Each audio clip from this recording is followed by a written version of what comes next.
নারায়ণগঞ্জের ফতুল্লায় বুড়িগঙ্গা নদীতে তেল বোঝাই একটি ট্রলারে আগুন লাগার ঘটনা ঘটেছে। ফায়ার সার্ভিসের ৮টি ইউনিট প্রায় ২ ঘন্টা চেষ্টায় এই আগুন নিয়ন্ত্রণে আনে।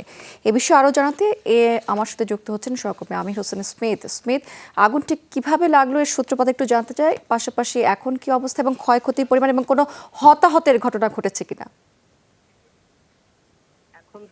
দুপুর 1:20 দিকে ফতুল্লার যে যমুনা তেল ডিপো রয়েছে সেই তেল ডিপো থেকে কিন্তু মনপুরা একটি ট্রলারে তেলের লোড দিচ্ছিল, অর্থাৎ বিভিন্ন ড্রামে করে এই তেলগুলো তারা বিভিন্ন জায়গায় নিয়ে যাওয়ার জন্য জড়ো করা হচ্ছিল এবং সেটি মনপুরা বিভিন্ন জায়গায় নিয়ে যাওয়ার জন্য জড়ো করা হচ্ছিল এবং সেটি মনপুরা যে ট্রলারটি যেটিতে আগুন লেগেছে সেই ট্রলারে ভরা হচ্ছিল।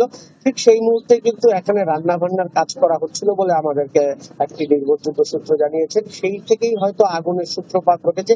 তারপর কিন্তু মুহূর্তের মধ্যে আগুন ট্রলারটিতে ছড়িয়ে পড়লে আগুন কিন্তু দ্রুত আকারে বিস্ফোরণ ঘটে এবং প্রত্যেকটি যে ড্রাম সেই ড্রামগুলোতে আগুন ছড়িয়ে পড়ে এবং আগুনের লেলিয়ান সেটা কিন্তু অনেক উঁচুতে উঠে যায় এবং ভয়াবহ আকার সৃষ্টি করে। পরবর্তীতে কিন্তু এই ট্রলার থেকে একটু যেই ঘাটে বাঁধা ছিল সেই বাঁধ ছেড়ে দেওয়া হয় এবং সেটি আস্তে আস্তে নদীতে ভাসতে থাকে।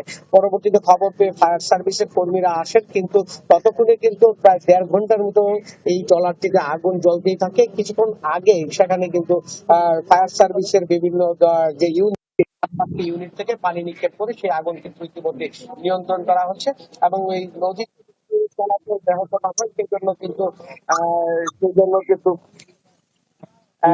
তারা কিন্তু কাজ করছেন যৌথভাবে। এবং এখানে আমরা যতটুকু জানতে পেরেছি একদম দগ্ধ, তাকে উদ্ধার করে ঢাকা মেডিকেলের বার্ন ইউনিটে নেওয়া হয়েছে। বাকি 2 জনের ভাগ্যে কি ঘটেছে সেটা এখনো আমরা বুঝতে পারছি না। তারা কি নদীতে ঝাঁপিয়ে পড়েছিল না আগুনে কি ক্ষতিগ্রস্ত হয়েছে কিনা সেটি এই সম্পূর্ণ নেভানোর পরে হয়তো এখানে ফায়ার সার্ভিসের পক্ষ থেকে এই ট্রলারটি সার্চ করা হবে। সেখানে যদি কোনো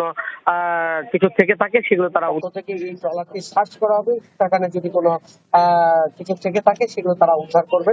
তবে এখন পর্যন্ত আমাদের কাছে এই ছিল সর্বশেষ তথ্য। তবে আগুন সম্পূর্ণ নিয়ন্ত্রণে এসেছে এবং তারা কিন্তু এখনো পানি নিক্ষেপ করে সম্পূর্ণভাবে আগুন নিয়ন্ত্রণ করার জন্য চেষ্টা চালিয়ে যাচ্ছেন।